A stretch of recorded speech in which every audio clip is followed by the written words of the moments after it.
Hey guys, we're sitting out here in Missouri for this weekend and wanted to touch on their March updates there. Take you through the last couple weeks in February, what we've been doing, and then on into March. We did get out and do a little shed hunting last weekend. Wasn't able to find any sheds last weekend. I didn't look a whole lot just because it was pretty cold and there was still a lot of snow on the ground. But through that, we did do a little scouting. I had to get some K-Link cameras, battery changed up, and within that process, I just walked through the woods just on one little section, and I found a lot of really good bedding. Where you can kind of see where those deer just been hanging out during that real cold. It was just unbelievably cold those the third and fourth week there in February, and I was glad to see that go. I think I'd heard that was the coldest 10 consecutive days since the 1800s, and I believe it because that was definitely some eye-opening experiences there. Waterfowl was just tremendous down here in Missouri. We got the opportunity to see some speckled belly, snow geese, mallards, a couple canvasbacks. I got some video trail cameras from the Brownings. I took advantage of that on some of our ponds. I'll share with you guys here at the end. But other than that, we'd done a little night vision and thermal energy from ATN, doing a little coyote hunting with those. And we haven't harvested the coyote yet. We've only been out twice, but we're looking forward to getting back out there a little bit.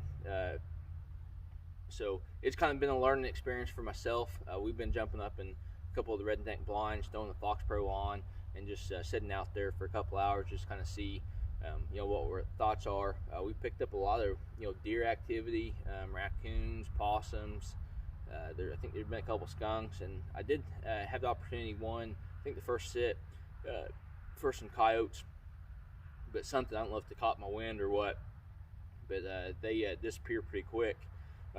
Coming up one lane on me, so we look forward to getting out there a little bit more, chasing after those. But right now, for the day, what I'm doing is I've got the analogic protein and the mineral block here, and we'll be throwing those in our little feeding station there. I'm going to try that out this year.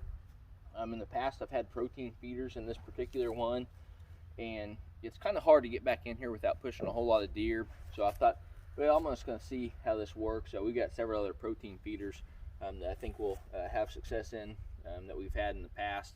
Work pretty well. And those protein feeders we've been running the jack, just add corn along with the corn, a 2-to-1 ratio. But for here, we're going to be using those. Those are some really good products.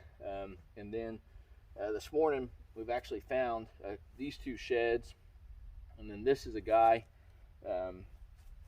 that I actually harvested, I think in 18, and that would have been, I think, a year before, 17 shed. So I wanted to kind of share that. We've been running those analogic products, so something to kind of look forward to in regards to antler growth. And this little guy right here, this is my little girl's first ever shed, and I thought, when I was picking that shed up to show you guys, I figured I better include that one as well. She's really proud of that. It's not the biggest one, but she was extremely proud. I'm definitely blessed to get the opportunity to get out there and find sheds. It's a great time. Remy, my lab here, she's picked up one of these this morning, and then the other one we just found on the field edge. So we still got a lot of deer to find shed wise. Just kind of beginning to do the shed process throughout the woods.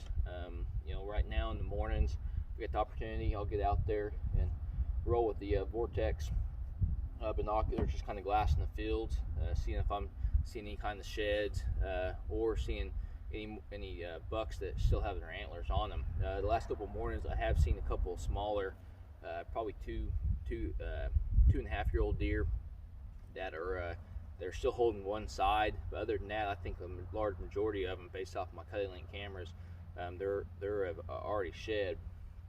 So another item for March that we're going to be heavily doing is, and we have actually already done it just due to the snow, is frost seed this Pro Clover from Anlogic. Throughout the month of March, that's a really good time frame if you're going to do frost seeding. You know, we're just the food plots that we already have established from last year that were in their Pro Brassica blends. I want to get over into the clover. That's the item that we're using, and then you know, move forward from there.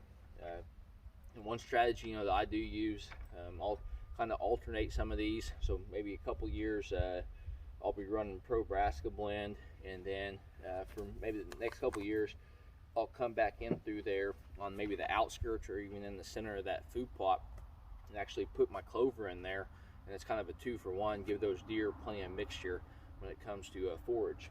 But the Perfect 10, Pro Brassica, and Caveman will all be the food plots that I'll be planting here this fall. Caveman, this is their no-till product. It's got your brassicas, turnips, you know, blend there. So you know, I'd recommend if you got a weed eater, hand spreader, you know, or a lawnmower, and just a regular, you know, pull behind sprayer or backpack sprayer, you know, that's going to be a blend. Definitely look into that Caveman blend. Once you get into your Pro Brassica blend, and then the Perfect 10, I think the large majority of people are using, you know, disc up ground or no tills to get them in. I don't actually have either one of those currently.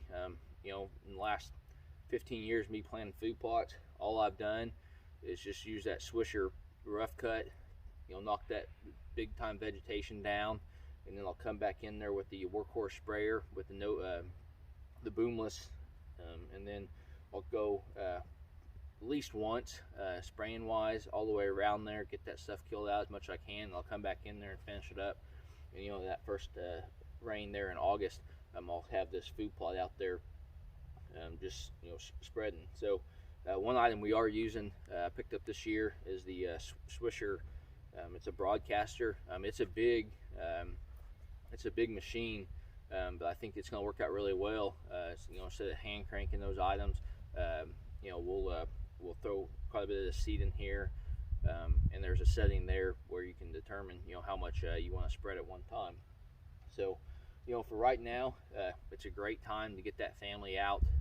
You know, while we got some warm weather, you know, for everybody in the southwest Missouri, northeast Oklahoma, you know, southeast Kansas, and northwest Arkansas. You know, if you guys like trout fishing, Monday, March 1st should be Roaring River's opening day.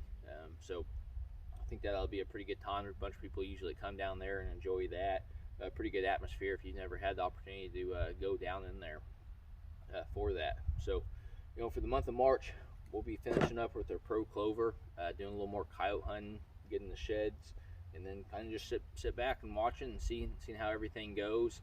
And then we'll start getting into the turkey seasons here before too long. So we'll leave you at that. Hopefully you guys are staying safe, getting out there in nature, and best of luck on your guys' upcoming hunting and fishing season.